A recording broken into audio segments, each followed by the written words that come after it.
Welcome to the Cosmos lecture. My name is Herbert Kitschelt. I co-organized this event together with Nicholas Merz, who's also here. It's great to welcome you tonight, especially great to welcome Herbert Kitschelt and David Reda, who are going to talk to us tonight. I'm going to say a couple of very brief words, nothing on social democracy, just an organization where you find food afterwards and things like that. So just a couple of things. First, we'll have a talk by Herbert Kitschelt. We'll then have a quick discussion, a couple of thoughts that then should open up the floor by David Reda afterwards. If you have questions, we have a microphone, so please don't talk before you have the microphone. Also, generally, I would encourage everyone to have brief comments so we can have as many as possible afterwards. After the talk, we're going to have a reception right here in front, so you're all welcome to stay and then continue the conversation and the thoughts. What I should also mention is that we're going to videotape the lecture. So if you stand up and walk through the room, there's a risk that you might end up in this video. If you just sit the way you are, probably you won't be. Also, before we start, I should definitely say a couple of thank you words. So I should thank the Cosmos program who has generally financed this, so we're thankful for making that happen, to them for making that happen. I should also say thank you, a special thank you to Thomas Wisnitza and Martina Rudolph, who have very much helped organizing this during and before the event. And I should also say thank you to our research assistants who are also sitting in the back, so Roman, Pauline, Elali, Christine, Thomas. Thank you for supporting us. Now I should introduce, although it probably doesn't need too much introduction, our main speaker and our discussant. Herbert Kitschelt is the George V. Allen Professor of International Relations at Duke University. Herbert Kitschelt is without any doubt one of the most eminent scholars in the field of party competition and party politics. He has his PhD from the University of Bielefeld in the year 1979, if I'm allowed to say that. I've heard rumors that you were the first fast-track poli-sci, that was the first fast-track poli-sci dissertation awarded back then. I don't know. I've heard these rumors, I don't know if they're true. I'm an imposture, I'm not a political scientist at all. I don't know if sociology is. Among others, he had a joint position as a professor here at Humboldt University together with Duke University until he left us to be completely at Duke University.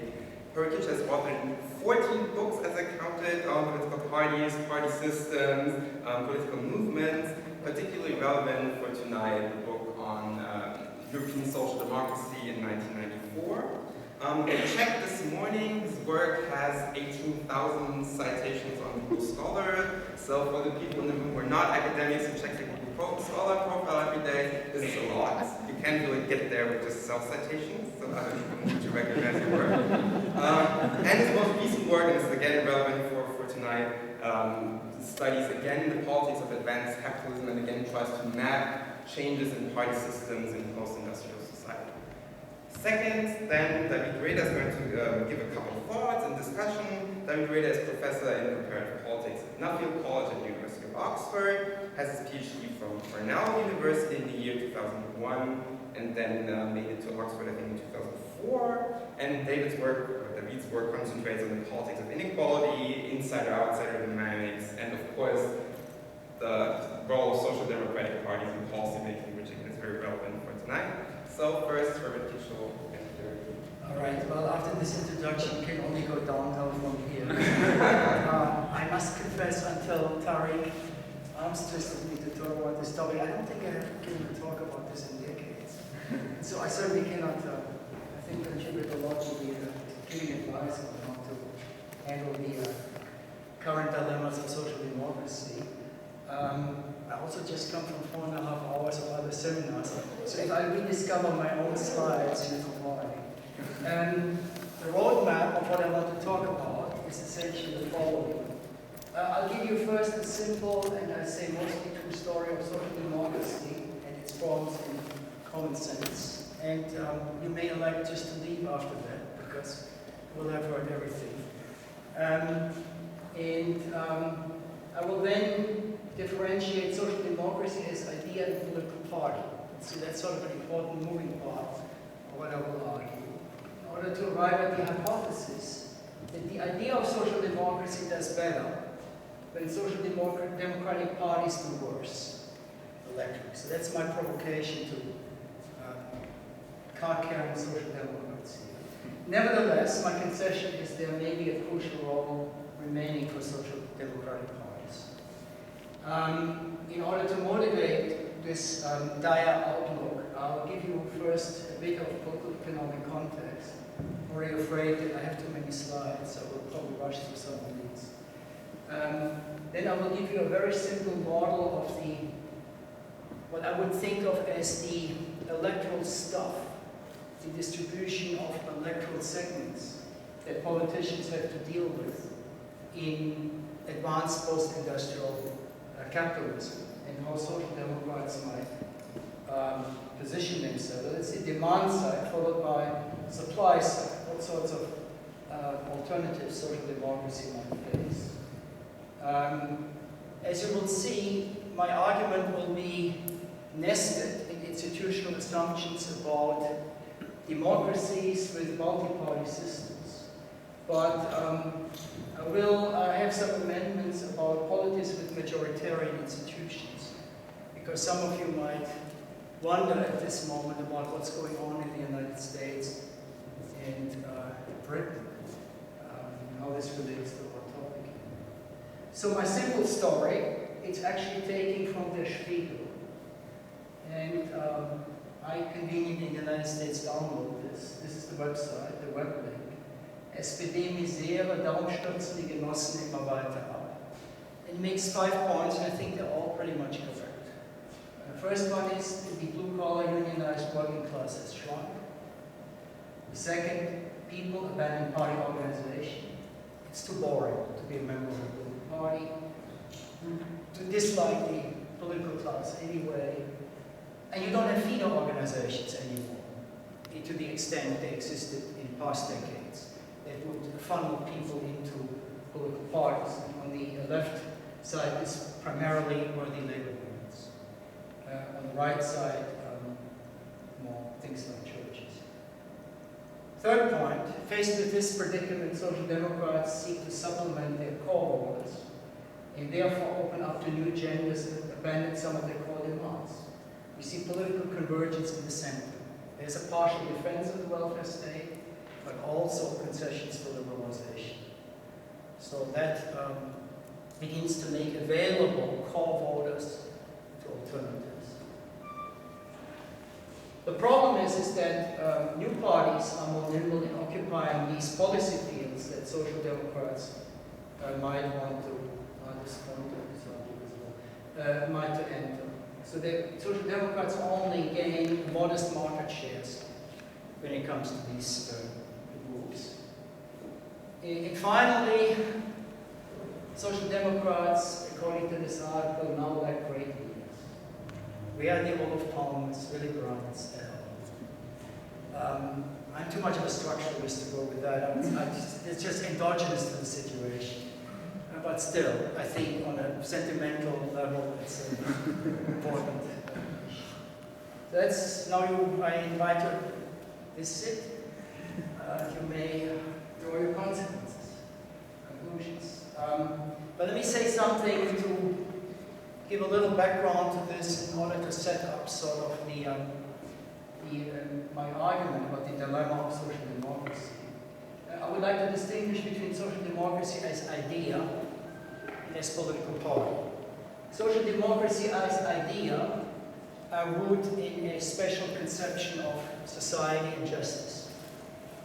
Namely, the premise that all human beings have an entitlement to primary goods, that all human beings are entitled to acquire the competence, skills, respect, and autonomy to function as citizens in a commonwealth, and that this is something that public policy has to make possible. Within this framework, inequality and competition are permissible, but only if they benefit the weakest in society. I'm not committing here in any specific way to Rawlsian second justice principle, but this is in the spirit. I put now in brackets a third one, which I take from Marx' Gotha program. Logic of deservingness, also that's something debated a great deal of course, in the literature on justice, rewards according to contributions.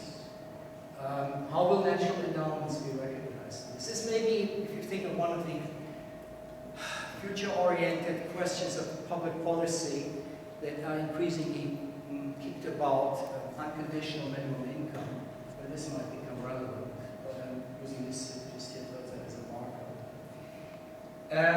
In order to bring about this society, political coercion within a democratic order is the means to achieve these ends. Now, this is the idea of social democracy, or as I understand it. The reality of partisan embodiment. I want to sort out things here. The easy one, all those political parties that carry as a label social democracy, Labour, sometimes socialist. The Austrians called themselves socialists until the 1990s, I believe. Then they converted to social democracy. The French Socialist Party, there are always considerations to rename themselves. I think that's not how it works. And I'm using this here to differentiate this from another strand of parties that I do not want to include here. But they will become important players in my story. These are other socialist parties, and I put down here the Netherlands. The Netherlands has two parties, the Partij van de Arbeid, the historical social democratic Labour Party, but it also has a socialist party that emerged out of the 1970s political upheavals. In Scandinavia, we have socialist people's parties, or left socialist parties. In Germany, of course, we had a left party. These are parties that play a role. And then I put down here Podemos and Syriza as examples, but I would not associate with social democracies in the party sense. So this is the stuff we are dealing with. And sort of the hypothesis, the idea of social democracy does better when social democratic parties do worse. I'll give you sort of the objective of my argument. What has happened in post-industrial capitalism is that the aggregative capacity of political parties has declined. I like to use the metaphor that departments used to be department stores that could broadly aggregate political parties, but they have become more like boutiques. There are political economic reasons for this. And so I will, in a moment, just rush through some of those that may have contributed to this. Under the impact of these new political economic challenges that prompted this development of party transformation, there is still, I would posit, a majority that supports the social democratic idea in one way or another. Even, by the way, if you look at the United States, if you look at studies of inequality, if you just ask people about whether there should be more or less redistribution and what sort of people deserve to lead a life of dignity, you will find a lot of support more support for the idea of social democracy that you find mapped onto political parties. So the question is really, you might say this is some optimistic stuff, how you can unlock in party strategies this potential to support the social democratic idea.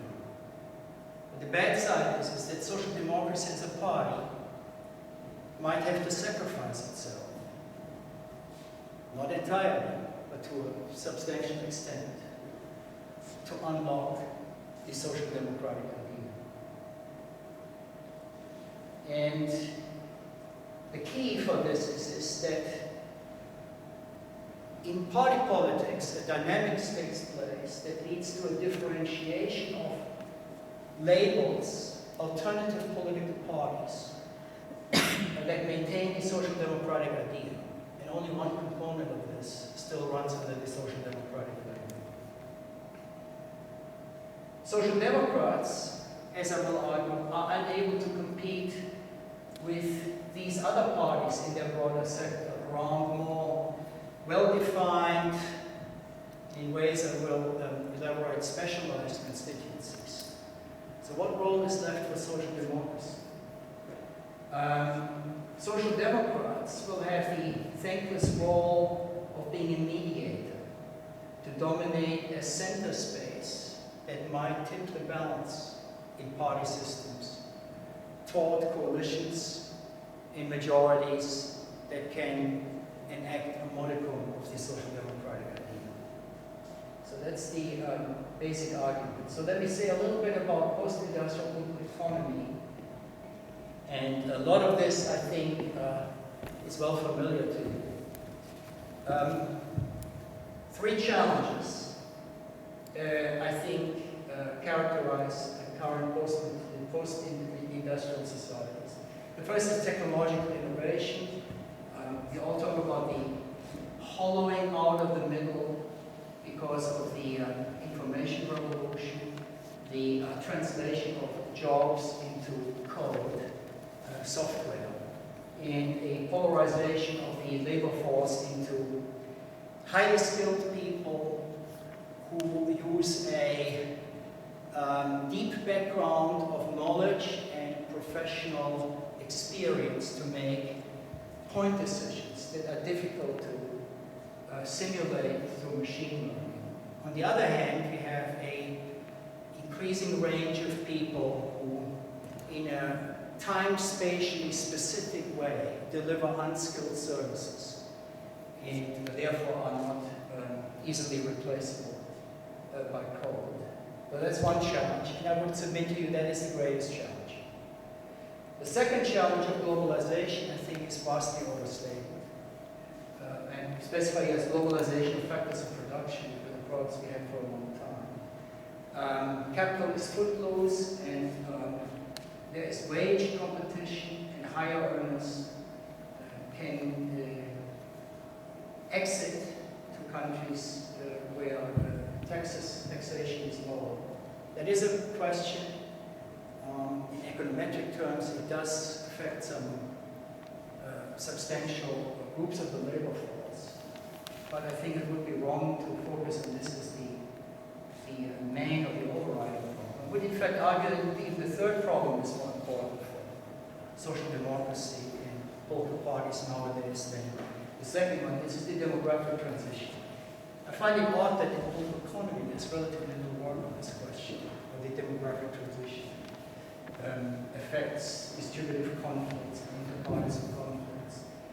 But in a world in which the share of dependents, defined as the combination of retirees and children, is rising, economic growth is declining, and the increment of the pie is no longer growing much, and conflicts are more likely to be zero-sum, something that is always unpromising for politicians. So that's sort of basic premises. And the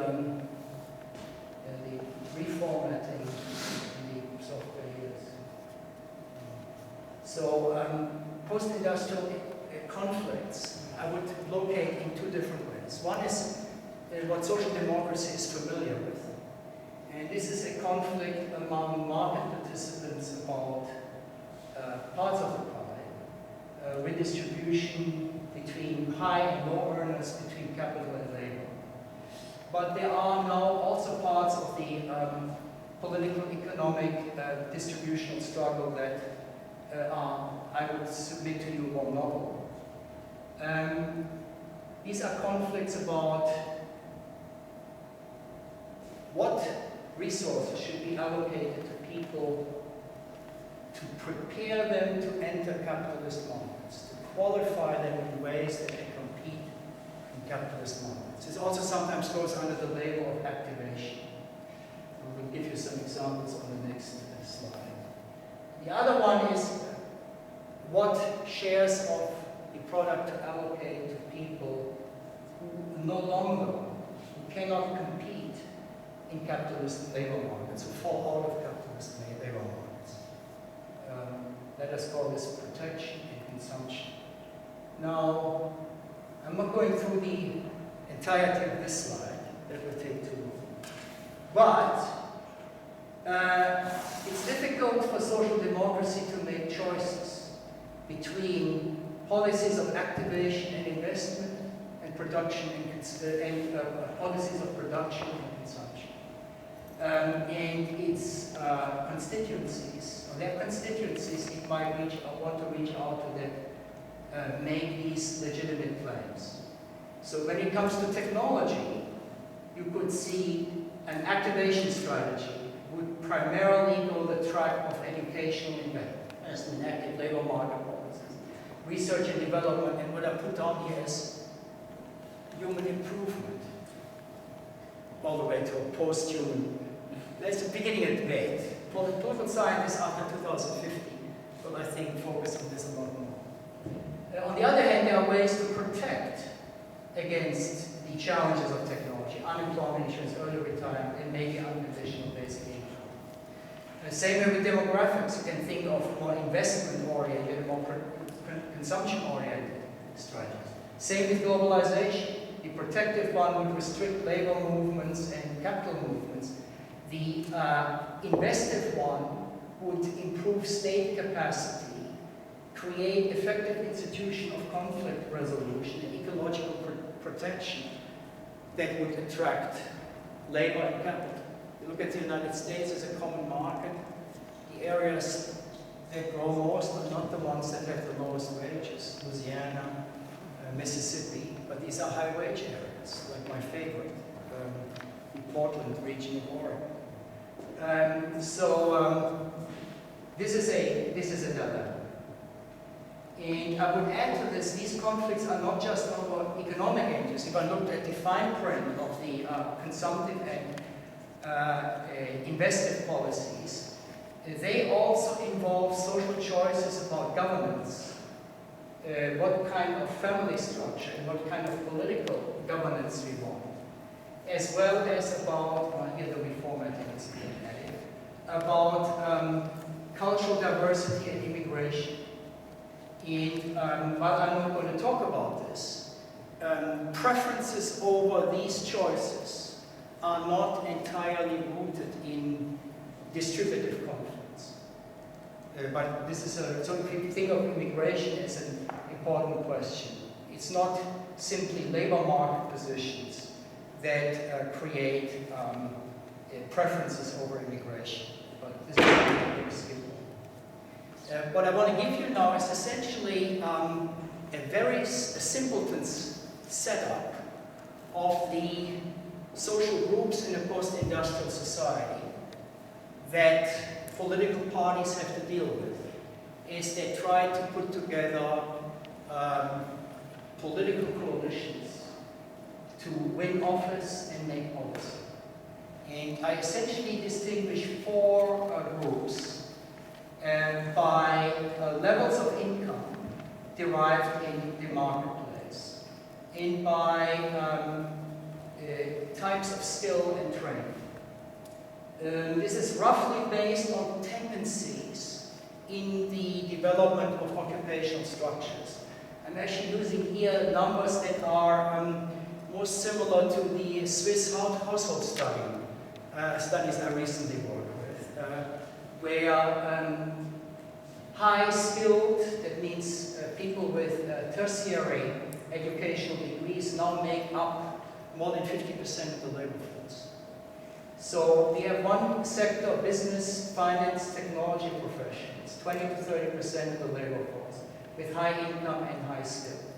We have sociocultural professions with roughly a similar band of in the occupational structure, with low and intermediate incomes and high skills. We have blue and white collar routine work, a group that is declining in percentage, whereas these are rising with low on both. Then we still have conventional small business, roughly 10% of the labor force. I don't include here neues Unternehmertum, that would be mostly here, so high-tech, self-employed people, a very small percentage as of yet. When it comes to the two types of political conflict I distinguish, market allocation over state and redistribution, we have the predictable differentiation that's based on income. Those that have high incomes want markets. Those that have lower and intermediate incomes are more for state redistribution, especially since many sociocultural professionals are employed by non-profit and public institutions. I know this is very simple, David. And your work and many others, I myself would say that many amendments have to be made to this. But sort of as a rough first approximation, this may be enough for tonight. The second one is really the more interesting one. It's about investment or consumption. And it's essentially the group with high skill and training that embrace investment-oriented policies, whereas the ones with low skill and training want consumption, or neither of the policies. So you see, this creates a very difficult situation for political parties. It's no longer easy to divide up the electorate just into two major segments, or something 2+, as we are used to in many post-World War II, golden era capitalist democracies. It is much more differentiated. The size of the groups has changed, and the mapping on the old partisan alignments is different. This also applies if you now take, again, sorry about the reformatting with the German version of the software. When you look at these issues that are in part induced by economic considerations, in part not, then we also have divisions that do not map on the simple, old-fashioned market state distributive question. So we have two different distributive imperatives that make it difficult for social democracy to capture a very broad electorate. And given this situation, catch-all parties, if they ever existed, I have my questions about that, make not much sense. And what we have is a multidimensional situation in which political parties move around, try to hunt for segments of the electorate. But it's very difficult, or I would actually say impossible, to identify and assign an optimum strategy. You will see institutional details matter. I focus here, as already indicated, on systems of proportional representation and parliamentary democracies, essentially systems in which institutions are sufficiently forgiving to allow the mapping of preference heterogeneity onto political parties, generating multipartism. I will make an amendment for systems that impose forced choice on voters and also on those who enter politics in order to become politicians. So what are the possible party strategies when faced with this situation? I would say there is a tier of political parties that follows what are called outbound parties. They build core constituencies with preference bundles that are geared to one of the four groups, or even in some cases, just a subgroup of groups. Here I would say we have the new left socialists who could do this with low-skilled wage earners. I'm actually very much aware that in Scandinavia, many of the, or some of the left socialists look more like the green alternatives, with a focus on sociocultural professions. Then we have the liberals, business, finance, technical professions. Then we have right-wing populists who, if you go back to the 1950s, started out with essentially being driven by small business, if you think of the bourgeoisists in France, but who have increasingly shifted to a